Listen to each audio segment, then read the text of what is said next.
अस्सलामुअलैकुम and welcome to बारान रहमत। और यकीनन आज का दिन बहुत ही मुबारक दिन, ना सिर्फ ये कि रमज़ान मुबारक है और यकीनन जुम्मे का रोज़ है। अल्लाह ताला आज के रोज़ वैसे भी दिनों का सरदार कहा जाता है जी, और आपकी तमाम दुआओं को कबूलियत का दर्जा मिलता है।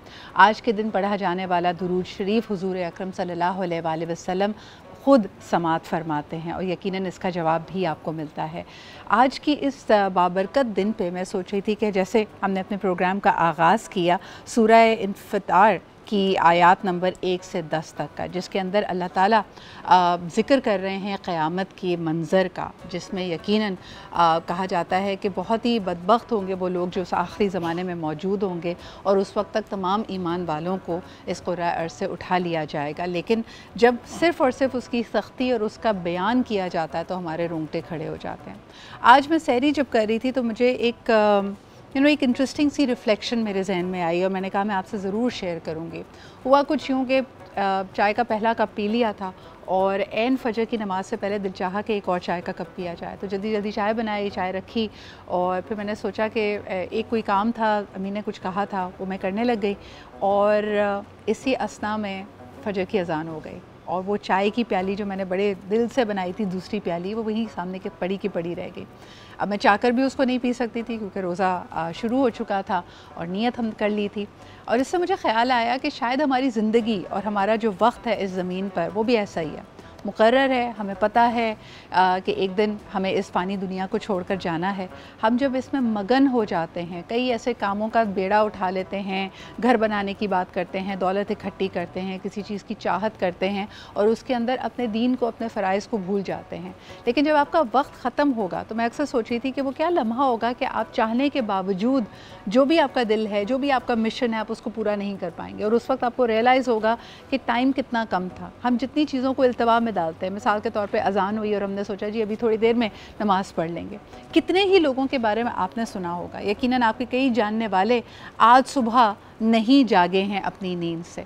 इसके अलावा कितने लोग हैं जिनको हम रश से देखते हैं और कहते हैं कि वाह क्या मुबारक दिन नसीब हुए हैं, लेकिन उनका भी चैप्टर क्लोज़ हो गया है। अल्लाह ताला जब तक आपका वक्त नज़ा, जब तक आपकी आखिरी सांस पे आप बात नहीं पहुंच जाती, आपको इस्तग़फ़ार का मौका देता है और ये इस्तग़फ़ार का जो अशरा था वो भी हमसे रुखसत हो गया। अब हम दाखिल हुए हैं जो साल के, दुनिया के बेहतरीन यानी तमाम तर पूंजी लुटा कर भी जो आप दिन और साआतें नहीं कमा सकते, उन 10 दिनों में। और आपसे हमारी इल्तिजा यही होगी और इस प्रोग्राम का जो हमारा थीम है, टॉपिक यही है कि इन 10 दिनों को बेहतरीन तरीके से अल्लाह ताला की खुशनुदी के लिए इस्तेमाल करें। इसमें जो 5 ताक रातें हैं उनमें से कोई एक लैलतुल क़द्र हो सकती है जो कि 1000 रातों से, 1000 महीनों से बेहतर है। उसमें किया हुआ कोई भी अमल आपको कई गुना ज़्यादा उसका सवाब मिलता है। और मैं देख रही थी कि जो इमाम काबा हैं उन्होंने एटलीस्ट 3 अमाल ऐसे बताए जो आपको हर रोज़ इन 10 दिनों में करने चाहिए। नंबर 1 चैरिटी, बेशक 10 रुपये की सही, 100 रुपये की सही, जितनी आपकी इस्तिताअत है आप उसकी चैरिटी करें ताकि उसका कई गुना ज़्यादा सवाब आपको मिले। यानी हज़ारों महीनों से बेहतर है हम अपनी ज़िंदगियाँ भी पूरी अगर इसमें सर्व कर दें तो हम शायद इतनी चैरिटी नहीं कर सकते। दूसरा ये कि अगर हम बेशक 2 रकात या 4 रकात नफल नमाज ज़रूर पढ़ें, इन नफली इबादतों का, इन नफली नमाज का भी आपको बिल्कुल ऐसा ही सवाब है जैसे आपने हज़ारा महीने अल्लाह ताला की इबादत में गुजारे। और फिर सबसे बढ़कर ये कि अगर कुछ ना हो सके तो कुरान पाक के किसी हिस्से की थोड़ी सी तिलावत ज़रूर करें। कुल हुवल्लाह यानी सूरह इखलास की 3 दफ़ा तिलावत कर लें जो आपको एक पूरे कुरान मजीद के ख़त्म करने का सवाब मिलता है। और अगैन अगर आप लकी हैं और आपने पा लिया लैलतुल क़द्र को तो आपका इनामा अमाल में हज़ारों महीनों की मेहनत और इबादत जैसी नेकियां लिख दी जाएंगी। हुज़ूर अकरम सल्लल्लाहु अलैहि वसल्लम की उम्मत पे अल्लाह ताला का ये ख़ास इकराम है कि हमारी उम्रें कम हैं, हमारे पास मौक़े कम हैं, लेकिन अल्लाह ताला ने अपने खैर से, अपनी हिकमत से हमें ये मुबारक रातें, ये साआतें अता की हैं जिसमें हम अल्लाह ताला की खुशनुदी हासिल कर सकते हैं।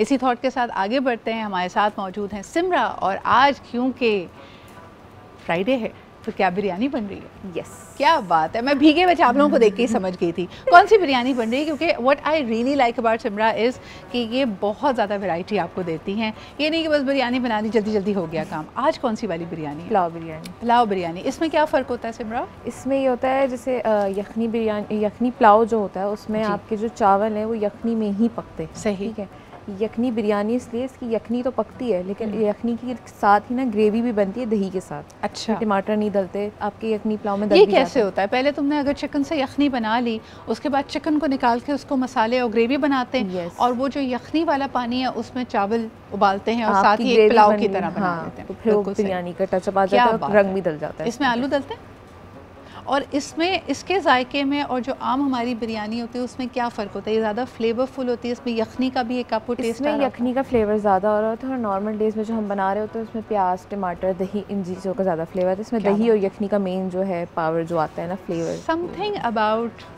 Fridays and biryani, they go hand in hand, है ना? Friday calls for biryani. क्या बात है। अच्छा, इसके अलावा क्या बनाएंगे? इसके अलावा हम फुल क्रीम मिल्क अपनी यूज़ करेंगे ऑलपर्स की, क्योंकि वो 100% फुल क्रीम मिल्क है, इसमें प्रिजर्वेटिव्स नहीं है और 28 क्वालिटी टेस्ट से गुजर के हमारे पास आता है, तो हमारी पहली प्रायोरिटी ऑलपर्स होगी।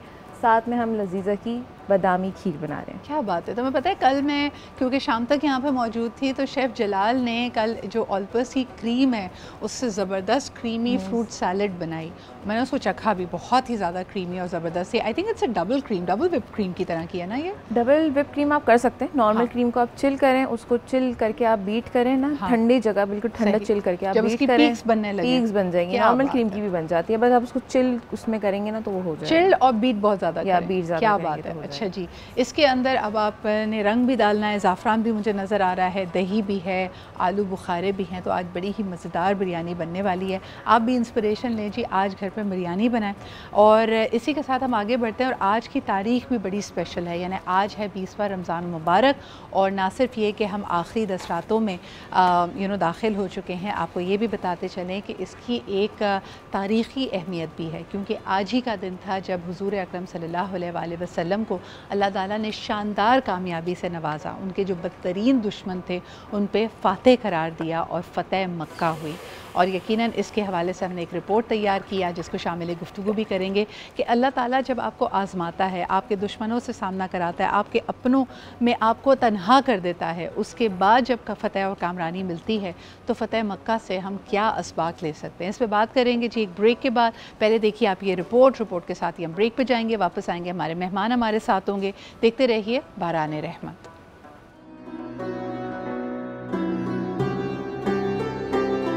फतेह मक्का सरकार दो आलम सल्लल्लाहु अलैहि वसल्लम की मदनी जिंदगी का एक अहम तरीन ग़ज़वा है जो 20 रमज़ानुल मुबारक सन 8 हिजरी 10 जनवरी सन 630 ईस्वी को पेश आया। इस ग़ज़वा का सबब कुरैश मक्का की जानिब से उस मुआहदे की खिलाफ वर्जी थी जो उनके और मुसलमानों के दरमियान हुआ था। कबाइले मक्का के दो बड़े कबीले जिनके नाम बनु बकर और बनु क़ज़ा थे। बनु बकर ने बनु क़ज़ा के खिलाफ कत्ल गारत में मदद की थी और चूंकि बनु क़ज़ा मुसलमानों का हलीफ कबीला था, इसलिए हमले को कुरैश मक्का की जानिब से इस मुआहदे की खिलाफ वर्जी समझा गया जो मुसलमानों और कुरैश के दरमियान में हुआ था।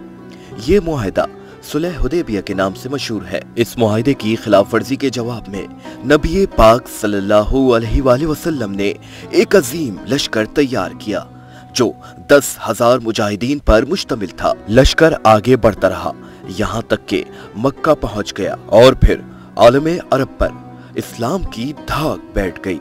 मुसलमानों को बैतुल्लाह में दाखिल होकर तवाफ का मौका मिला। काबतुल्लाह को बुतों और तस्वीरों से पाक कर दिया गया और एक तवील अरसे के बाद अल्लाह की वहदानियत का अलम काबे की छत पर लहरा दिया गया। Welcome back after the break. आप देख रहे हैं बाराने रहमत, हमारे मेहमान हमारे साथ। और जिस तरह के आज प्रोग्राम की शुरुआत में हमने कहा कि हमारी इंसान की सबसे बड़ी फैलेसी, सबसे बड़ी मिसकंसेप्शन यही है कि हमें लगता है हमारे पास बहुत वक्त है।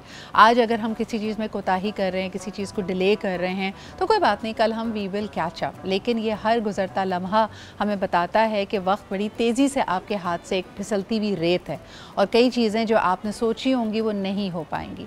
सो it's very important to find purpose purpose in life, अपनी ज़िंदगियों में कोई ना कोई सुधार, कोई ना कोई डायरेक्शन लेके आइए। और हम हर रोज़ आपके लिए एक ऑर्गेनाइजेशन ऑफ इम्पैक्ट को फीचर करते हैं जो कि ज़बरदस्त काम कर रहे हैं लोगों की ज़िंदगियों में मस्बत तब्दीली लाने के लिए। This is long lasting impact that they are trying to create, और जो हमारे पास इंडिविजुअली अगर वसाइल नहीं हैं तो हम इनके कारवान में शामिल होकर अपने नाम ढेरों नेकियां कर सकते हैं। ये महीना वो है जिसमें अगर आप अल्लाह की राह में कुछ खर्च करते हैं तो आपको कई गुना बढ़कर उसका सवाब मिलता है। तो क्या ही मुमकिन हो कि हम अल्लाह ताला की मखलूक के चेहरों पे एक प्यारी सी मुस्कुराहट लौटा सकें। मैं बात कर रही हूँ स्माइल अगेन फाउंडेशन की, जो कि ख़ास तौर पे बीड़ा उठाती है ऐसे लोगों का जो कि एसिड अटैक विक्टिम्स हैं। और अल्लाह ताला वैसे तो खूबसूरती को पसंद करता है, अल्लाह ताला की तमाम ही तख्लीक में आपको खूबसूरती नुमाया है, लेकिन ये बदतरीन फॉर्म ऑफ वायलेंस है जब हम किसी के चेहरे को बिगाड़ने की बात करते हैं। ये अल्लाह ताला के करीब सबसे नापसंदीदा अमल है, लेकिन अनफॉर्चुनेटली ये वायलेंस, ये क्राइम हमारे माशरे में है। इसकी रोकथाम के लिए पॉलिसीज़ भी बनाई जा रही हैं, लेकिन सबसे बढ़कर ये कि जो लोग इस कर्बनाक तकलीफ़ से गुज़रते हैं उनकी ज़िंदगियों में दोबारा आप उनको कॉन्फिडेंस कैसे दें, आप उनको ये सलाहियत कैसे दें कि वो अपनी ज़िंदगी के इस नए पहलू को एक्सेप्ट कर सकें, दोबारा अपने पैरों पे खड़े हो सकें, एक फ़आल ज़िंदगी गुजार सकें और अल्लाह ताला की दीवी सांसों का शुक्र बजा लाएं। क्योंकि अल्लाह ताला ने हमें ये हुक्म दिया है कि हर हाल में अल्लाह ताला का हमने शुक्र करना है, सब्र करना है। उसकी दीवी नेमतें जब वो देता है तब भी हमें आजमाया जाता है, जब वो देकर वापस ले ले तब भी हमारी ये आजमाइश होती है। तो आइए मुलाकात करते हैं एक ऐसी हस्ती से जिन्होंने ना सिर्फ ये कि स्माइल अगेन फाउंडेशन की बुनियाद रखी, लेकिन ख़ास तौर पर मैं देखती हूँ कि उन्होंने स्किल एम्पावरमेंट के ज़रिए पाकिस्तान में मेरे ख़्याल में हज़ारों ख़वातीन को इस शोबे से मुंसलिक किया है, उनको बिज़नेस ओनर्स बनाया है, उनको एक फ़आल ज़िंदगी दी है। हमारे साथ मौजूद हैं द फाउंडर ऑफ डेपलेक्स जनाब मुसरत मिसबा साहिबा। अस्सलाम वालेकुम। वालेकुम अस्सलाम। मुसरत साहिबा कैसी हैं आप? ठीक ठाक, बहुत बहुत मुबारक हो। रमज़ान आखिरी अशरे में दाखिल हो गए हैं। आपसे हमारा राब्ता तो था और मुझे उम्मीद थी कि जल्द आप वक्त निकालेंगी, but it is such a pleasure to see you है। बहुत शुक्रिया। अच्छा जी, हमारे और मेहमानों से भी मैं आपका तारुफ़ करा दूँ। हमेशा की तरह मेरी बहुत अच्छी दोस्त डॉक्टर आयशा अब्बास हमारे साथ मौजूद हैं। इसके अलावा रूहान मुबशर भी हमारे साथ हैं जो कि डेवलपमेंट और ऑर्गेनाइजेशनल वर्क से मुंसलिक हैं, ज़बरदस्त मार्केटियर हैं। और ख़ास तौर पे अगर हम HR की बात करें तो again this is about skill development, this is again about reinvesting your energies into learning new things. और बहुत शुक्रिया रूहान आपके भी आने का, आयशा आपकी भी मौजूदगी का। मुसरत आपा, अगर गुफ्तगू का आगाज़ आपसे करूँ, इतने सालों से इस बेहतरीन काम के साथ आप मुंसलिक हैं, आप क्या समझती हैं कि जब ये बच्चियाँ दोबारा से अपनी ज़िंदगी की शुरुआत करती हैं, कोई नया स्किल सीखती हैं और ज़िंदगी की तरफ वापस लौटती हैं, कैसा महसूस आप करती हैं और आप क्या पैगाम देती हैं इनको? मुझे तो बहुत खुशी होती है, क्योंकि ये वो बच्चियाँ हैं जिनको जलाए जाने के बाद या तेज़ाब से जो फेंका जाता है तो उसके बाद अगर वो बच गई जी तो they are left to rot like vegetables, क्योंकि कोई उनका पुरसाने हाल नहीं होता। ऐसा नहीं है कि उनके घर वाले उनसे मोहब्बत नहीं करते हैं, लेकिन उनके वसाइल इतने नहीं होते कि वो उनका इलाज मुआलजे में एक बहुत बड़ा अमाउंट सर्फ होता है वो उसके लिए कुछ कर सकें। तो जब ये बच्चियाँ मेरे पास आती हैं, इलाज भी हो रहा है, इलाज के साथ साथ उनकी स्किल की कोई ना कोई डेवलपमेंट शुरू करते हैं ताकि वो रिहैबिलिटेट हों, अपने पाँव पे खड़े हों। तो जहाँ वो ख़ुद मुख्तार होती हैं, बाइख्तियार होती हैं, बाइतमाद होती हैं, वहीं पर उनके घर वालों का जो एटीट्यूड होता है उनकी तरफ जी, वो भी बदलने लगता है, क्योंकि अब वो कमाने लग गई हैं, अब वो उनके ऊपर बोझ नहीं है। तो वो बोझ ना होना उनके लिए एक पॉजिटिव पहलू है, क्योंकि इनको psychological and psychiatric help and support की ज़रूरत ना सिर्फ इनको होती है बल्कि इनके घर वालों को भी होती है। तो वो तो बहुत खुश होती हैं कि उनको वापस से लोग एक्सेप्ट कर रहे हैं। उनकी एक्सेप्टेंस इतनी ज़्यादा नहीं है, मैं मानती हूँ, लेकिन वक्त के साथ साथ चीज़ें बदल रही होती हैं। यानी अगर मैं अपने ब्यूटी बिज़नेस के हवाले से बात करूँ तो it's all about glamour, it's all about somebody looking beautiful, एक दाना नहीं और स्किन जो है वो सही हो। बट वहाँ पर एक ऐसी लड़की काम कर रही हो जिसका चेहरा ही मस्क हो गया हो और वो ख़ूबसूरती जो है वो फैला रही है, बांट रही है, तो वो खुशी का मौका उसके लिए और वो एहसास जो कि उनसे अपनी सर्विसेज ले रहे होते हैं वो बहुत ज़बरदस्त होता है। क्योंकि आपको वो हम्बल करता है, आपको अल्लाह ताला की तरफ लाता है कि आप उसका शुक्र अदा करें। और एक मौका देता है, एक बड़ा यूनिक मौका देता है कि आप सिर्फ ज़ाहिर से किसी को जज ना करें। ज़ाहिरी तौर पे कोई बहुत हसीन और जमील हो तो आप उसकी तरफ अट्रैक्ट होते हैं। मैं अक्सर ये बात करती हूँ, आयशा शायद आप इससे रिलेट कर सकती हैं कि मुख्तलिफ जैसे डर्माटोलॉजिस्ट होते हैं, स्किन स्पेशलिस्ट होते हैं, हम सबसे पहले तो उनको जज कर रहे होते हैं। हम उनको देखते हैं और कहते हैं कि अगर इन्होंने अपना ख्याल रखा है, if they are very presentable then only are they suppose to be very good at their work. लेकिन ये बच्चियाँ जो मेरे ख्याल में शुरू में अपनी शनाख्त खो चुकी होती हैं, एक स्ट्रगल से गुजरती हैं, जब आप इनको देखती हैं आपके जहन में क्या आता है? तकलीफ़ का एहसास होता है, बहुत तकलीफ़ का एहसास होता है, बहुत दुख का एहसास होता है, बहुत दर्द का एहसास होता है, और ये इस चीज़ का भी एहसास होता है कि अल्लाह जाने ये किस तकलीफ़ से गुज़री होंगी। लेकिन उसके साथ ही साथ आप सजदे में भी गिरते हैं, ठीक है, और अल्लाह का भी शुक्र अदा करते हैं कि अल्लाह ताला ने आपको कितनी नेमतें दी हैं जिन चीज़ों से ये महरूम है। और उसके बाद इन लोगों को सहारा देना और इनके कॉन्फिडेंस को बहाल करना, और उसके बाद दोबारा से इनको नई ज़िंदगी की जानिब लेके आना और इनके पाँव पे खड़ा करना और इनका कॉन्फिडेंस बहाल करना, मैं समझती हूँ कि इससे बड़ा कोई काम नहीं है। I think this is very well put. It is like it is extraordinary. Absolutely. Rohan क्या कहेंगे इसके अंदर? कहीं ना कहीं जब हम इन क्राइम्स को देखते हैं, इस तरह के वायलेंस को देखते हैं, चाहे एसिड अटैक हो या किसी बच्ची को जलाया जाए, इसमें मेरे ख्याल में एक बहुत बड़ा एलिमेंट एक मुतकब्बिर सोच का भी है। यानी एक शख्स, एक मर्द कभी कभार समझता है कि उसने अगर कुछ कहा है और औरत ने उसकी बात नहीं मानी तो उसकी एजेंसी को एक तरह से ख़त्म करने के लिए ये एक कार्रवाई की जाती है, यानी उसको एक ऐसी सज़ा दी जाती है जिसमें वो अपना आप, अपनी शनाख्त को खो दे। You know, as a man how do you look at these crimes and these acts? I think Sidra, ये तो बहुत सैडली, ये बहुत एक सैड तरीन बात है। आई थिंक किसी की फिज़िकल एस्पेक्ट पे कोई किसी तरह की ह्यूमिलिएशन कर देना, एंड आई थिंक ये जेंडर रोल से बहुत आगे की बात होनी चाहिए, बट सैडली हम इस सोसाइटी में क्योंकि इस तरीके से इस बात होती है, सो आई थिंक हमें बियॉन्ड इस चीज़ के बारे में होता ये है ना कि अक्सर आप इन विक्टिम्स को देखें, हालांकि पाकिस्तान में कुछ केसेस मर्दों के हवाले से भी सामने आए हैं, लेकिन ज़्यादातर ये केसेस इसमें जो निशाना बनती है, जो विक्टिम होती है, वो ख़वातीन होती हैं।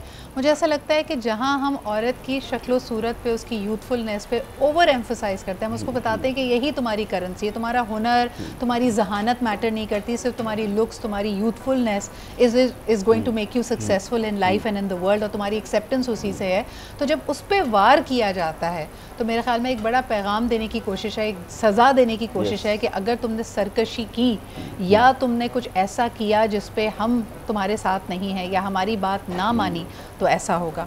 सैतापा, इस सोच के बारे में आप क्या कहेंगे? आई थिंक ये सोच जो है ना, उसमें दो बहुत इम्पॉर्टेंट पहलू होते हैं जी। तालीम का फुकदान है, वी नो अबाउट दैट, लेकिन मज़हब से दूरी जो है वो भी बहुत मतलब मैं समझती हूँ वो जो लोग ये काम करते हैं, चाहे वो ख़वातीन को जला रहे हों कि उनके यहाँ बेटियाँ क्यों पैदा हो रही हैं, जहेज़ क्यों नहीं लाए, शादी से इनकार कर दिया, तलाक़ क्यों मांग रही हो, या विरासत के वाक़यात हैं, ये सारी चीज़ें कुरान के अंदर कितनी खुल कर दी गई हैं। और उसके बाद रसूल पाक सल्लल्लाहु अलैहि वसल्लम की हयात तैयबा को देखें तो आप देखिए कि एक औरत का मुकाम कितना आला, कितना बड़ा, चाहे वो किसी भी रिश्ते में हो। तो मैं समझती हूँ कि माँ बाप और घर जहाँ से तरबियत शुरू होती है, वहाँ पर जब आप बेटियों को तरबियत दे रहे हो तो आप बेटों को ख़ास तौर पर दें, उनको उस इज़्ज़त और एहतराम का बताइए, गुनाह सवाब का फ़र्क बताइए, सच और झूठ क्या होता है, आप इज़्ज़त किस तरह करते हैं, प्यार मोहब्बत किस तरह से करते हैं छोटे बड़ों का, ये तमाम चीज़ें कौन बताए? माँ बाप बताएं। क्योंकि ये तो बहुत कॉमन चीज़ है कि कुरान पढ़ा दिया, आज मिठाई बांट दी, बिस्मिल्लाह किया आज पहली दफ़ा, और कुरान के बाद जो है वो जी 6-7 साल का बच्चा या बच्ची आलिम और आलिमा नहीं बन जाते।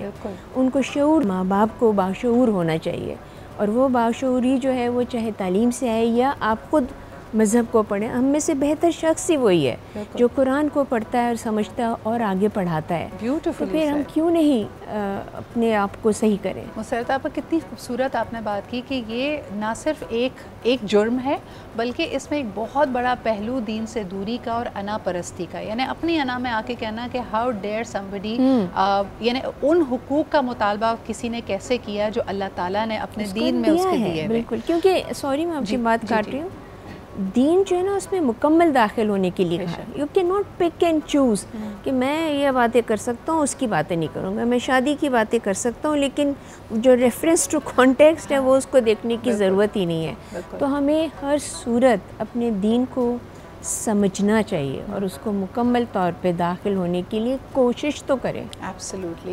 मुसरत आपा, अना परस्ती का इसमें जो पहलू है, आपके ख्याल में ये जो ख़ास तौर पे कहा जाता है कि बरे सग़ीर में मुझे ये ज़्यादा पर्टिनेंट चीज़ नज़र आती है, लेकिन पाकिस्तानी मर्द की अना ये क्रिएटेड होती है, ये माशरा क्रिएट करता है, घर की ख़वातीन ही क्रिएट करती हैं, उसको कहाँ से इतनी तक़वियत मिलती है कि वो फ़िरौनियत तक पहुँच जाए?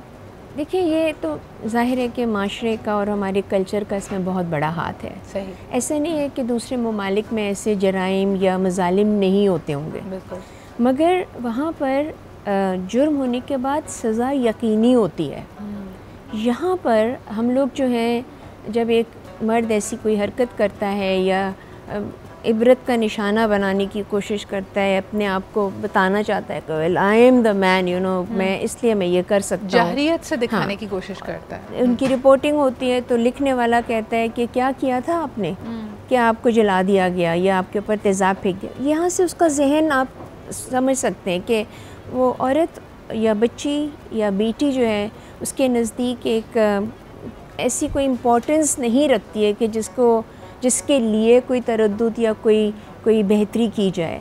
तो ये जो सोच है उसको बदलने के लिए क़वानीन का नाफिज होना और यकीनी होना ज़रूरी है। इसको तो हम विक्टिम ब्लेमिंग कहेंगे ना, यानी आप इस नज़रिए से किसी जुर्म को रिपोर्ट कर रहे हैं या उसकी FIR लिख रहे हैं कि ज़रूर इसने कुछ किया होगा, शी डिज़र्व्ड इट, और चलें जी हो गया, यू नो, हद से तजावुज़ हो गया, लेकिन कुछ ना कुछ इसने ज़रूर किया होगा। बहुत से ऐसे वाक़यात होते हैं जहाँ पर वो, मतलब मैंने अपनी आँखों से ना देखा हो तो शायद मुझे यकीन ना आए कि एक जली हुई बच्ची बिल्कुल मरने के करीब है, उसको हाथ कुरान के पर रख के, और जिसने जलाया है वो भी खड़े हुए होते हैं और वीडियोस बन रही होती हैं और वो ये कहते हैं कि माफ़ कर दो, अल्लाह ताला तुम्हारे लिए बहुत ऊंचा मुकाम रखा हुआ है, तुम हज़रत खदीजा के साथ खड़ी होगी, तुम हज़रत आसिया के करीब होगी।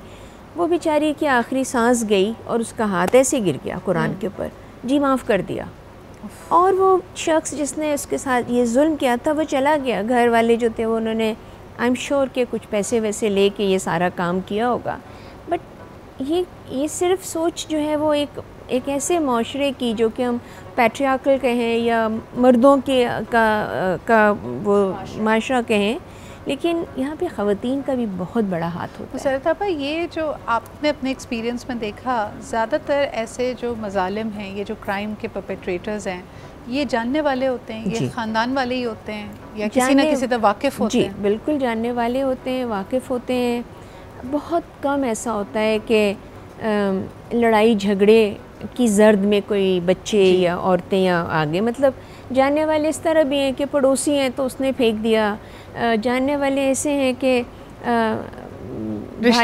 रिश्ता या भाई के ऊपर तेज़ाब लड़ाई झगड़ों में लड़कों के ऊपर हो रहा है और बहन सामने हट गई कि क्या करो, क्या बदतमीज़ी, उसके ऊपर तेज़ाब फेंक दिया। तो ये तमाम चीज़ें जो हैं वो जब उसको हम देखें तो मुझे समझ में नहीं आता कि ये हम कैसे मुसलमान हैं, कैसे हम अल्लाह ताला की मखलूक को इतनी तकलीफ़ दें कि आप उनसे जंग कर रहे हैं अल्लाह से। मुसरत आपा, आपकी इस बात को, क्योंकि डॉक्टर आयशा हमारे साथ मौजूद हैं, आयशा, सिर्फ मैं इमेजिन भी नहीं कर सकते शायद हम ये जो कर्ब है इसमें यकीनन मुख्तलिफ़ किस्म के 3rd डिग्री बर्न्स भी होते हैं। कुछ लोगों की तो फंक्शनैलिटी बिल्कुल ख़त्म होती है, जितनी भी आप सर्जरीज़ करा लें, आप बेसिक फंक्शंस, अभी हम खूबसूरती एस्थेटिक्स की बात नहीं कर रहे, यानी जिस तरह आँख, नाक या चेहरा जल जाए उसके बाद शायद आपके लिए खाना चबाने में, सांस लेने में, बेसिक चीज़ों में मुश्किलात होने लगे। बहैसियत एक डॉक्टर, अगर आप हमारे व्यूअर्स को बताना चलें कि कितनी तकलीफ़ से एक मरीज़ इस तरह की सिचुएशन में गुजरता है? बहुत ज़्यादा तकलीफ़ से पेशेंट इस तकलीफ़ से गुज़रता है, ठीक है।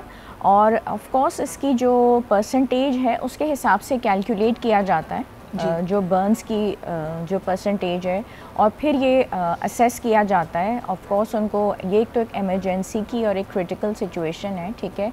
और इसमें जो है घर वाले कितनी देर में उसको लेके जाते हैं, वहाँ तक पहुँचाया जाता है। और कुछ ऐसे हमारे अदारे हैं जो कि इसमें जो उनको फंडिंग की जाती है और उसमें वो प्रोवाइड भी करते हैं। और अगर फौरी तौर पे पेशेंट को ले जाया जाए तो फिर ये कि जान भी बचाई जाती है, अगर बच जाती है पेशेंट की, कि अगर उसकी परसेंटेज ऑफ बर्न्स जो हैं वो कम है। लेकिन इसमें पेशेंट का सपोर्टिव केयर, फैमिली वाले कितना सपोर्ट कर रहे हैं, उसका कॉन्फिडेंस लेवल बहाल करने में, और अगर उसको कर्स नहीं कर रहे, उसको कोई मज़ीद मेंटल टॉर्चर नहीं कर रहे, तो फिर ये चीज़ें भी बहुत काउंट करती हैं। बड़ी तकलीफ़ है। इसमें एक हकीकत ये भी है मुसैद आपा, मैंने अक्सर देखा है कि अगर किसी बच्ची का चेहरा बहुत ज़्यादा मस्त हो जाए, एक तो ये है कि अल्लाह ताला ने जिसकी जितनी ज़िंदगी रखी है, लेकिन जिस तकलीफ़ से वो गुज़र रही होती है, अक्सर मैंने उसके अपनों को ये दुआ करते देखा है कि अल्लाह ताला आसानी कर दे, और अगर वो इस दुनिया से रुखसत हो जाती तो कहते हैं कि ये भी उसका करम है, क्योंकि शायद उसके लिए इस ज़िंदगी को जीना ज़्यादा बड़ा इम्तिहान होता। तो वो जो इस इम्तिहान को फ़ेस कर रहे हैं, हम यकीनन चाहेंगे कि आप आगे बढ़कर उनका हाथ पकड़ें और उनको ये हौसला दें, क्योंकि आसान नहीं है, हर रोज़ एक जंग होती है। मुसैद आपा उनके हवाले से कुछ कहना चाहें, और किस तरह how can people come be a part of smile again foundation? तो मैं समझती हूँ कि सिर्फ रमज़ान में ही उनकी मदद ना करें, पूरे साल उनकी मदद करें। बेशक मान लेते हैं और हमें पता है कि नेकी कई गुना बढ़ जाती है, तो बिल्कुल आप अपने लिए सोच रहे हैं हाँ। कि मेरी नेकी से इतना मुझे सवाब मिलेगा। लेकिन अगर आप इतना उस चीज़ को दे दें ताकि वो उसकी ज़िंदगी आगे चलती रहे, तो वो बहुत अच्छी बात होगी। हमारी वेबसाइट मौजूद है डेप्लेक्स स्माइल अगेन फाउंडेशन के नाम से, उसमें बैंक डिटेल्स मौजूद होते हैं। आप उसके अंदर बहुत कुछ पढ़ते हैं, जानते हैं, और फिर एट एनी टाइम आप इन बच्चियों को आके मिलें ताकि आपको उस दर्द का अंदाज़ा हो। और जैसे आप डॉक्टर आयशा ने कहा कि शुक्र भी अदा करना है और अल्लाह ताला से अपनी गुनाहों की माफ़ी भी मांगनी है। बेशक बेशक। और बहुत ये जो अशरा है उसके लिए मेरे ख्याल में this is the time. Absolutely Musaid आपा, जिस तरह हम कहते हैं ना, हमारा दीन कहता है कि बदतरीन जो सज़ा है और जिसके लिए भी अल्लाह ताला ने आखिरी सांस तक आपको मोहलत दी है कि आप इस्तग़फ़ार करें और अल्लाह ताला की रहमत में दाखिल हो जाएं, तो यकीनन आपके पास ये मौका होता है। और जलाने का हक़, यानी अगर तो आपके अमाल ऐसे हैं तो अल्लाह ताला ने उसको रोज़े महशर तक महफूज किया हुआ है, जब आप अबदी तौर पर अगर दोज़ख में जाएंगे।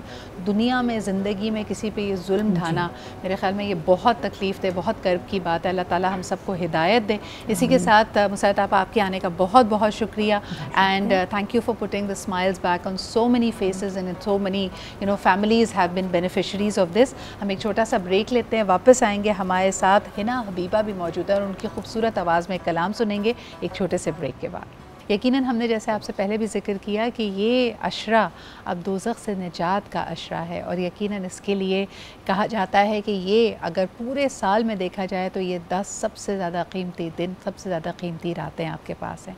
इसमें हमने तलाश करना है लैलतुल क़द्र को, जो हज़ारा महीनों से बेहतर है, और यकीनन इसमें किया हुआ कोई भी अमल, अल्लाह ताला की इबादत हमें यकीनन ऐसे सवाब देगी जो हमारी उम्रों से भी कहीं ज़्यादा है।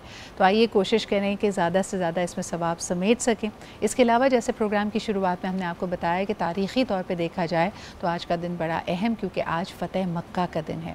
कभी सोचिए, कभी इमेजिन कीजिए कि जिस जगह पे आप ज़िंदगी भर आपने गुजारी हो, आपके जान पहचान वाले हों, आपकी पहचान वही कबीला हो, लेकिन वहाँ पे सब ही आपके बदतरीन दुश्मन बन जाएँ, यहाँ तक कि आपको हिजरत करनी पड़े। हुज़ूर अकरम सल्लल्लाहु अलैहि वसल्लम ने ये तमाम तकालीफ़ सही, जब लोग ताने देते थे, जब लोग आपकी बात पे ईमान नहीं लाते थे, जब आपके साथियों को गर्म रेत पे लिटाया जाता था, जब आप पे इस तरह पत्थर बरसाए जाते थे कि आपकी नालैन मुबारक खून से तर हो जाया करती थी, फिर भी आप रहमतुल आलमीन ने हमेशा इन लोगों के लिए दुआ के लिए ही हाथ उठाए, और अल्लाह ताला ने जो वादा किया था उसको पूरा किया, और इसी मक्का में आप फ़ातेह बनकर वापस लौटे। और हज़रत अली करम अल्लाह वजहो आपके कंधों पे सवार तमाम बुतों को तोड़ा, बुतों को पाक किया, और काबा काबा को आज जिस तरह हम देखते हैं और हम जाने की, ज़ियारत करने की, चाहे वो उम्रे की सूरत में हो, हज की सूरत में हो, उसकी आरज़ू करते हैं, उसकी बुनियाद रखी। तो आइए ज़रा गुफ्तगू का आगाज़ उसी से करते हैं। हमारे साथ हमारे उलमाए किराम मौजूद हैं। अल्लामा ज़ुहैर आबदी भाई हमारे साथ हैं, मुफ्ती अबू मोहम्मद भाई हमारे साथ मौजूद हैं। ज़ुहैर भाई, अबू मोहम्मद भाई, बहुत बहुत शुक्रिया आपकी आमद का। सबसे पहले अगर गुफ्तगू का आगाज़ हम फ़तह मक्का की तारीख़ी अहमियत से करें, ज़ुहैर भाई इस पर अगर मैं चाहूँगी कि आप बयान करें। बिस्मिल्लाहिर्रहमानिर्रहीम। फ़तह मक्का मैं समझता हूँ तारीख़ इंसानियत का सबसे बड़ा वाक़या है। एक ऐसा मौका जबकि इंतकाम की पूरी ताकत रखते थे सरकार ख़त्मी मरतबत। सरकार ख़त्मी मरतबत ने मुख्तसरन ये कहूँगा कि एक अपने इस अमल से ये साबित कर दिया कि वो हुक्मरानी के लिए नहीं, हिदायत के लिए आए। हुक्मरान जब आते हैं तो वो अपने इक़्तिदार को बाकी रखने के लिए लोगों को दबाते हैं, पीसते हैं, जुल्म करते हैं कि वो कोई सर न उठा सके। जी। सरकार ख़त्मी मरतबत ने अपने ऊपर किए जाने वाले तमाम मज़ालिम को, अपने चचा हमज़ा के कत्ल को, उबैदा बिन हारिस के कत्ल को और जो साथी असाब कत्ल हुए, ये सारी चीज़ें जो आपके ऊपर जुल्म हुए, पत्थर बरसाए गए, जो आपके ऊपर गंदगी डाली गई, ये सब तकलीफ़ें, शेब अबी तालिब की तकलीफ़ें, ये सब एक तरफ रख के उनको माफ़ करके ये बताया कि अगर तुम हिदायत के रास्ते पे आ जाओ तो तुम्हारे लिए मैंने सारे रास्ते खोल दिए। यानी मैं तुम पर जुल्म करने नहीं आया, तुम्हारी हिदायत करने आया हूँ। ये कायनात के सबसे बड़े हादी का सबसे बड़ा पैगाम फ़तह मक्के के मौके पर। सुभान अल्लाह। और इसी पैगाम को हम आगे बढ़ाते हैं। जब लोग डर रहे थे, खौफ से कांप रहे थे कि आज तो इंतकाम का दिन होगा और जो उन्होंने माजी में किया वो सब कुछ उनको याद आ रहा होगा। मुफ्ती अबू मोहम्मद भाई की तरफ ये सवाल लाना चाहूँगी, लेकिन हुजूर अकरम सल्लल्लाहु अलैहि वसल्लम ने आम ऐलान किया कि आप ईमान तो छोड़िए, लेकिन अगर आप अबू जहल की घर की दीवार के साथ भी लगे हुए हैं तब भी आप अमान में हैं। इसके बारे में मैं चाहूँगी कि आप बयान कीजिए। बिस्मिल्लाहिर्रहमानिर्रहीम। फ़तह मक्का इस्लाम की तारीख़ में वो अज़ीम शान और वो कीमती दिन है जिस दिन नबी करीम अलैहिस्सलातु व तस्लीम ने आकर ये फ़रमाया कि आज बदले का दिन नहीं, आज माफ़ी का दिन है। सुभान अल्लाह। मक्का में दाखिल होने से पहले दो बड़े अजीब वाक़े हुए। एक ये हुआ कि सहाबा इकराम ने तलवारें निकाली और किसी सहाबी की ज़ुबान से थोड़ा सा आवाज़ ऊंची हुई और फरमाया मलहमा, आज गोश्त उतारने का दिन है, आज बोटियाँ उतारने का दिन है, आज इनके सरों को हवा में, फ़ज़ा में उछालने का दिन है। इसी गर्म रेत पे हमें इन्होंने लिटाया, यहीं हज़रत ज़नीरा शहीद हुई, यहीं पर इन्होंने हमारे आक़ाए दो जहाँ को अहले बैत समेत, उनके आल अतहार समेत शैब अबी तालिब में कैद रखा।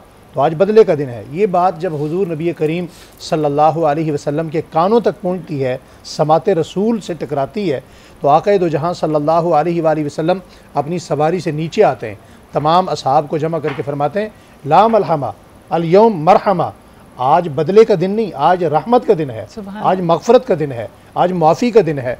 और फिर हुजूर नबी करीम सल्लल्लाहु अलैहि वसल्लम इसी रास्ते पे जब आगे आए तो जो आगे लश्कर से अमूमी तौर पे ऐसा होता है हमेशा कि कुछ लोग आगे चलते हैं और कुछ लोग पीछे चलते हैं। आगे वाले रास्ते की सफाई देखते हैं और पीछे वाले देखते हैं कि लश्कर की कोई चीज़ गिरी पड़ी हो तो उसे उठाकर पहुंचाया जाए। आगे जो लोग जा रहे थे तो उन्होंने रास्ता बदला। क्या अखलाक़ नबूवत थे जो तरबियत फरमाई कि कुतिया ने अपने बच्चे दे रखे हैं।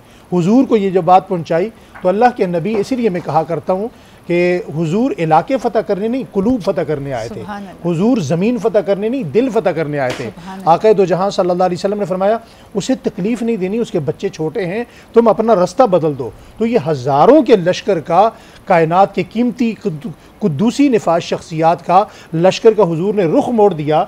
लेकिन एक जानवर जिसकी बज़ाहिर उनको ये अहमियत नहीं, अल्लाह के हबीब ने, दुखी दिलों के तबीब ने उसे भी तकलीफ़ नहीं दी। और जब हुजूर मक्कातुल मुकर्रमा में आ गए तो आपने फरमाया जो आज खाना काबा में आ गया उसे भी अमान है, जो अबू सुफियान के घर दाखिल हो गया उसे भी अमान है, जो फ़लाँ फ़लाँ के घर चला गया उसे भी अमान है। अगर वक़्त के दामन में वक्त इजाज़त हो तो मैं सिर्फ एक जुमला अर्ज़ करूँ। यहाँ वो शख्सियत भी थी जब हुजूर मक्का से जाने लगे तो आपने फरमाया मैं खाना काबा को अंदर से आखिरी बार देखना चाहता हूँ। तो यहाँ एक शख्सियत है हज़रत उस्मान बिन तलहा रज़ी अल्लाह तआला अन्हु। इनसे कहा कि आप चाबी दे दें। फरमाया ये चाबी आपको नहीं दी जा सकती। हुजूर ने फरमाया उस्मान, एक दिन मैं पलट के वापस आऊँगा और ये चाबी तुम अपने हाथ से मुझे दोगे। अब जब हुजूर मक्का के सामने खड़े हुए तो फरमाया भाई चाबी किसके पास है?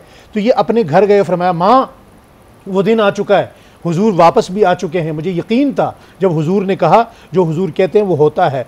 आज वापस भी आ गए और चाबी मांग रहे हैं, माँ चाबी दे दो। चाबी उठाई और जाकर हुजूर को दी। हुजूर अंदर गए और असल सुनने वाली बात यह, जब बाहर आए तो हुजूर ने फरमाया आज ये चाबी मैं उसे दूंगा जो क़यामत तक जिसका ख़ानदान इसका मुस्तहिक होगा। और हुजूर ने वो चाबी किसको दी? सारे सहाबा की नज़रें देख रही हैं। हुजूर ने वापस चाबी उस्मान बिन तलहा उन्हीं को दी थी जिन्होंने हुजूर को चाबी नहीं दी थी। और आज भी वो चाबी उन्हीं ख़ानदान के पास है, शेबी ख़ानदान के पास है। बहुत ज़बरदस्त। और इसीलिए हम कहते हैं कि हुजूर अकरम सल्लल्लाहु अलैहि वसल्लम को अल्लाह ताला ने रहमतुल लिल आलमीन बनाया कि बदतरीन दुश्मनों से भी जो आपका रवैया होना चाहिए, ये हमें सीख हमारे आका दो जहान से मिलती है। ये बात अगर मैं आपके पास लेके आऊँ, राकिया रिजवान भी हमारे साथ मौजूद है जो कि प्रिंसिपल है, मैनेजिंग डायरेक्टर हैं एस्पायर ग्रामर स्कूल की।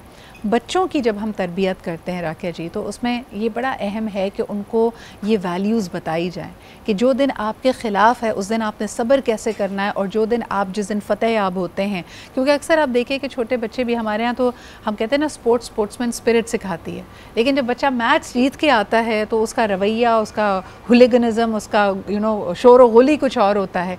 लेकिन अगर वो बदकिस्मती से एक छोटा सा मैच हार भी जाते हैं तो उनकी मायूसी, उनका गुस्सा, उनकी जेलसी अलग लिमिट पे होती है। आप लोग आए दिन इस तरह की सिचुएशन से गुजरते होंगे। ये वैल्यूज़ कैसे दी जाएं जो आज का दिन भी हमें सिखाता है, फ़तेह मक्का का वाक़या भी हमें सिखाता है? असल में वैल्यूज़ जो हैं वो बड़ों से शुरू होनी चाहिए जी। अगर बच्चों से हम देखें तो बच्चे को सही गलत की समझ नहीं होती जी, समझ हम बड़ों को होती है जी। हम बड़े उसका सहारा होते हैं, उसके साथ होते हैं।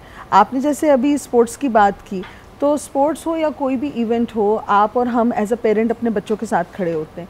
हम अपने बच्चे को सिखा रहे होते हैं कि किस जगह पर उसको किस चीज़ को कैसे वैल्यू करना है, कहाँ पेशेंस रहना है, कहाँ सामने जजमेंट को एक्सेप्ट करना है। यही वैल्यूज़ हमारा मज़हब हमें सिखाता है। अनफॉर्चुनेटली अब वक्त के साथ साथ पढ़ाई में जो सबसे बड़ी जिसे मैं ये कहूँगी कि कमी है, वो यही है कि हमने रिलीजन को भी एक किताब बना दिया, एक सब्जेक्ट बना दिया, एक सब्जेक्ट बना दिया, एक पास होने वाला सब्जेक्ट बना दिया। उसको रिलेट नहीं करते हम लाइफ के साथ। अब आज जैसे इत्तेफाक से हमारे पास एक छोटा सा रमज़ान का एक इवेंट था, तो मैंने इस चीज़ को आज महसूस किया। आज मैं अपनी टीचर्स के साथ भी यही बात कर रही थी कि इस्लामियात को इस्लाम की तरह पढ़ाएं, सब्जेक्ट की तरह नहीं पढ़ाएं। छोटे छोटे सवाल जब मैं बच्चों से कर रही थी तो मुझे लग रहा था कि वो इंटरेस्ट नहीं ले रहे। वो बस किताब का निसाब तो पता है, हाँ, सिलेबस पता है, लेकिन उसके बियॉन्ड वो बात दिल में नहीं उतर रही है। कहाँ जिंदगी से क्या चीज़ रिलेट होनी है। हम 5 वक्त की नमाज क्यों पढ़ते हैं? अल्लाह ताला ने इसमें 5 वक्त का गैप क्यों दिया है? रोज़ा रखना एक इवेंट नहीं है, एक सेलिब्रेशन नहीं है। सौम और सलात का कनेक्शन क्या है? ये चीज़ें, ये वैल्यूज़ जो हैं, ये हमारे माशरे से आएंगी, हम बड़ों से आएंगी और बच्चों में जाएंगी, और वो जनरेशन जो है वो आगे लेके जाएगी। अब जेन जी आगे जेन अल्फ़ा बनने जा रही है, लेकिन ये जेन जी अगर हमारी वैल्यूज़ को, हमारे रिलीजन की वैल्यूज़ को लेके नहीं चलेगी तो हमारा मज़हब आगे जाके एक सब्जेक्ट रह जाएगा, एक रिचुअल रह जाएगा। You are absolutely right. और जो चीज़ हमारे दीन को मुनफरद बनाती है वो यही है कि it's a complete code of life, मुकम्मल ज़ाब्ता हयात है। रोहान, आपके पास लेके आऊँगी, बच्चों से निकल कर अगर बड़ों के पास ये बात लेके जाए, हम अपनी प्रोफेशनल लाइफ में बहुत कम्पेटिटिव होते हैं। कई दफ़ा अगर हम अपने कॉम्पिटिशन की वजह से पीछे रह जाएँ या ऑफिस पॉलिटिक्स की वजह से, तो हमें तो इतना ये वैल्यू कहना चाहिए, ज़र्फ़ कहना चाहिए है ही नहीं कि जो इस दिन हम फाते होंगे तो हम उसका बदला ना लें। बदला लेने का एलिमेंट आप देखें, from politicians to professionals to जजेस टू मेरे ख्याल में हर प्रोफेशन में हमें नज़र आता है। जब आपके पास ताकत आ जाती है तो आपके पास वो ज़र्फ़ नहीं होता कि आप लोगों को माफ़ कर सकें। एब्सोल्युटली सिद्रा, बहुत ये गहरी बात है। और क्योंकि वैल्यूज़ की बात निकली तो मैं एक बात कहना चाहूँगा जो कि मुझे लगता है कि जो बुरहान साहब ने बात की वहाँ से रिलेट करती है कि वैल्यू एक concept from the walls to the halls. So values हमारे यहाँ पे वॉल्स पे लगी होती हैं जी। वैल्यू है, ये वैल्यू, ये हमारा प्रिंसिपल है, ये विजन स्टेटमेंट है। एब्सोल्युटली, इसको हॉल में लाने की ज़रूरत है। अभी जो वाक़या बताया इन्होंने, तो अल्हम्दुलिल्लाह ये जो सिलसिला चला, ये उन्होंने करके दिखाया। हर चीज़ एक्सपीरियंशियल लर्निंग के थ्रू हुई। बोला कि ये काम करना है, हॉल में लेकर आए चीज़ को, वॉल पे लगे रहने दें। अच्छा, इस पे अक्सर लोगों का फीडबैक आपने भी सुना होगा, बल्कि ज़ुहैर भाई अगर ये सवाल आपके पास मैं लेके आऊँ कि जब हुजूर अकरम सल्लल्लाहु अलैहि वसल्लम, असहाबा इकराम या खुलफाए राशिदीन, अहले बैत, अहले अतार की ज़िंदगी से हम लोगों को एग्जांपल्स देते हैं तो लोग कहते हैं ये तो हस्तियाँ ही और थी, अल्लाह ताला ने इनमें ख़ास सब्र और शुक्र डाला था, हम तो आम इंसान हैं, हम ये नहीं कर सकते। तो इस पे आप उनको कैसे उनकी रहनुमाई करेंगे? जो रसूल के साथी थे, जो असहाब कराम थे, और उस दौर से लेके उसके बाद भी, असहाब के बाद भी ताबई, तबे ताबई, और उसके बाद भी बहुत हज़ारों ऐसे लोग आए हैं जो उनके नक्श कदम पर चले हैं, जिन्होंने अपनी ज़िंदगी इस्लाम की बका और इस्लाम के उसूलों पर अमल करने में ख़त्म कर दी, और दुनियावी तौर पर बज़ाहिर नुकसान उनको ज़ाहिरी तौर पर हुआ। ऐसा नहीं है कि वो अल्लाह ने उनको सबको मासूम बना के उतार दिया था और रोबोट बना के उतार दिया था। वो भी इंसान थे, वो भी जज्बा रखते थे, और उनमें भी वो सारी तमाम क़ुव्वतें मौजूद थीं जो नेगेटिविटी की तरफ ले जा सकती थी। लेकिन उन्होंने तज़किया नफ्स किया और उन्होंने उस दीन को समझा और उस पर अमल किया। हमारा प्रॉब्लम ये है कि हम दुनिया में इतने गिरफ़्तार हो गए हैं कि हमने वही बिल्कुल सही बात उन्होंने की कि हमने दीन को सिर्फ दीवार पे लटका दिया है, और अपनी ज़िंदगी पे हम उसका इतलाक़ नहीं चाहते कि भाई अगर हम दीन में चलेंगे तो ये पीछे रह जाएंगे, वो नहीं कर पाएंगे, वो नहीं कर पाएंगे। हमने दीन और दुनिया को अलग कर दिया, हालांकि दीन और दुनिया अलग नहीं है। बहुत प्यारी और बात। ऐसा कहीं नहीं है, एक मिनट, ऐसा कहीं नहीं है कि हम दुनिया पर अमल करते हुए दीन पर नहीं चल सकते। बिल्कुल सही। बात सिर्फ इतनी है कि दुनिया को फौकियत नहीं देनी दीन पर। बिल्कुल सही। दुनिया को तारी नहीं करना, तरजीह नहीं देनी दुनिया को दीन के। अच्छा, आपने बड़ी प्यारी बात यहाँ पे कि एक ब्रेक की तरफ जाना पड़ रहा है, वापस आके गुफ्तगू का सिलसिला यहीं से जोड़ेंगे कि तज़किया नफ्स करने के लिए ही, दुनिया को तर्क करने के लिए ही और थोड़ी सी दूरी बनाने के लिए, ताकि आपको पर्सपेक्टिव मिल सके, हम इन आखिरी 10 दिनों में देखते हैं कि बहुत सारे लोग एतकाफ़ करते हैं, अल्लाह के घर में मेहमान होते हैं और दुनिया से किनारा कशी करके अपने आप को अल्लाह ताला की याद में मशगूल कर लेते हैं। उसके भी कुछ मेरे ख़्याल में अहकामात हैं जो हम समझना चाहते हैं, उससे रिलेटेड बहुत सारे मसाइल हैं। ख़वातीन ने ये मसला भी बयान किया है कि वो किस तरह एतकाफ़ कर सकती हैं, ख़ास तौर पे जब उनके ऊपर घरेलू ज़िम्मेदारियाँ हों, बच्चों से रिलेटेड, किचन से रिलेटेड। तो हम इस पर भी बात करेंगे। एक छोटा सा ब्रेक लेते हैं और वापस दोबारा हम हाजिर होते हैं, क्योंकि अभी हम ब्रेक में भी ये बात कर रहे थे कि आपको जानकर हैरत होगी कि पाकिस्तान के मुख्तलिफ़ इलाक़ों में तकरीबन 4 करोड़ लोग किसी न किसी तरीके से गद्दारी के शोबे से मुंसलिक हो गए। यानी जहाँ हमें सिर्फ़ और सिर्फ अल्लाह ताला की बारगाह में अपनी झोली फैलानी चाहिए, हम इस बात में कोई आर महसूस नहीं करते कि अपना दस्त दूसरों के सामने फैला देते हैं। और ये भी नहीं कि बहुत ही बहालत मजबूरी है, यानी ये वो लोग हैं जो पेशावर गदागरी से मुंसलिक हो गए हैं। ये एक बहुत बड़ा बिज़नेस पाकिस्तान में बन चुका है।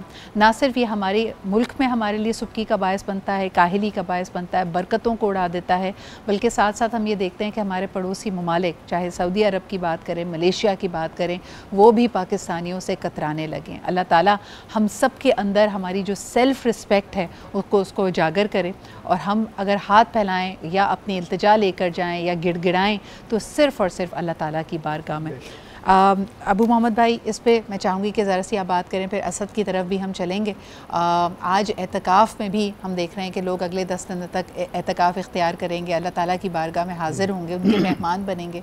तो अगर कुछ आप कहना चाहें। बिस्मिल्लाहिर्रहमानिर्रहीम। एतकाफ़ अल्लाह जल्ल शानुहु के यहाँ बहुत अहमियत का हामिल है। अल्लाह के प्यारे हबीब, दुखी दिलों के तबीब सल्लल्लाहु अलैहि वसल्लम फरमाते हैं, मन आतकफ़ा अशरैन कान कहजतैन व उम्रतैन।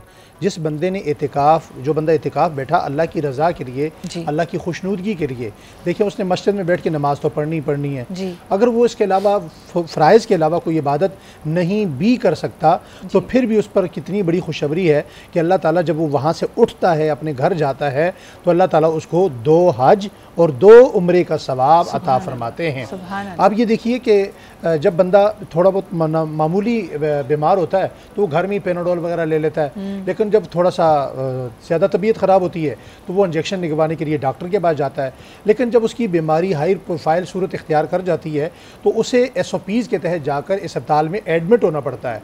तो ये अल्लाह ताला तौफीक देते हैं उन लोगों को जो बहुत ज़्यादा हाई प्रोफाइल की सतह पर चले जाते हैं, रूहानियत मुतासर होती है, तो अल्लाह ताला उनको दुनिया में, उनकी ज़िंदगी में मौत से पहले अपने दरबार में आकर अपनी रूहानियत का बेहतरीन इलाज करने की और एडमिट होने का अल्लाह ताला मौका देते हैं। जब बंदा वहाँ जाता है तो मेरे ख्याल में वहाँ बहुत सारे वज़ाइफ हैं, आप कुरान पढ़ें ये भी वजीफ़ा है, आप लैलतुल क़द्र की रात को भी वहाँ आसानी से पा सकते हैं, ये सारी चीज़ें हैं। लेकिन मेरे ख्याल में चूँकि वक्त नहीं होता ज़्यादा बात की जाए, मैं सिर्फ इतना अर्ज़ करूँगा कि जितने भी लोग आज इतिकाफ़ में बैठ रहे हैं, बैठेंगे, अल्लाह ताला सबका कबूल फरमाए। लेकिन आप रात को कम से कम सारी रात को, खा वो ताक रात है या नहीं है, आप रात को अल्लाह ताला से मांगने के लिए मुख्तस कर दें। वो घंटा हो, 1.5 घंटा हो, 2 घंटे हो, आधा घंटा हो, घड़ी पे टाइम मुख्तस करें और आप हाथ उठा लें और अल्लाह से इतना अल्लाह के सामने रोएं कि आप दोबारा किसी और दरवाजे पे जाकर ना रोएं।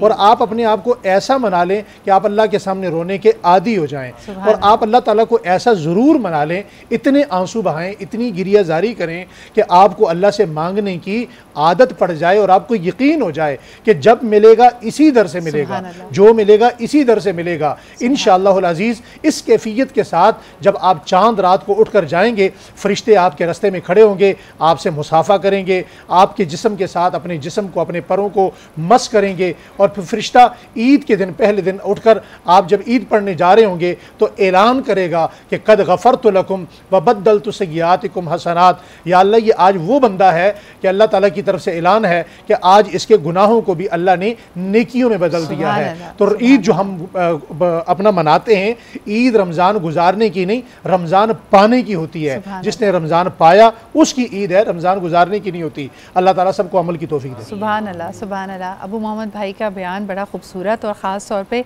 एक मुझे याद आ रहा है कि एक फ़रिश्तों का मुकालमा था असद, जिसमें कहा यह गया कि फ़रिश्ते ये कहते हैं कि जितने रेत के ज़र्रात हैं इसका शुमार किया जा सकता है, जितने पेड़ हैं उनके पत्तों का शुमार किया जा सकता है, समंदर के कतरों का शुमार किया जा सकता है, लेकिन अल्लाह की याद में, अल्लाह के सामने बहाए हुए एक एक आंसू अगर आप बहाते हैं तो उसके एवज़ अल्लाह ताला आपको कितना नवाजता है, इसका शुमार हम नहीं कर सकते। और फ़रिश्ते ख़ुद इसको कहते हैं कि हम इसको नामा आमाल में नहीं लिख सकते। बेशक बिल्कुल ऐसा ही। और ऐसी ही एक और गुफ्तगू हज़रत जिब्रील अलैहिस्सलाम ने भी फरमाई थी कि या रसूलुल्लाह सल्लल्लाहु अलैहि वसल्लम, मैं समंदर का पानी गिन सकता हूँ, उसके कतरे गिन सकता हूँ, रेत के ज़र्रात गिन सकता हूँ, मैं जितने दुनिया में दरख्त हैं उसके पत्ते गिन सकता हूँ, सब चीज़ें गिन सकता हूँ।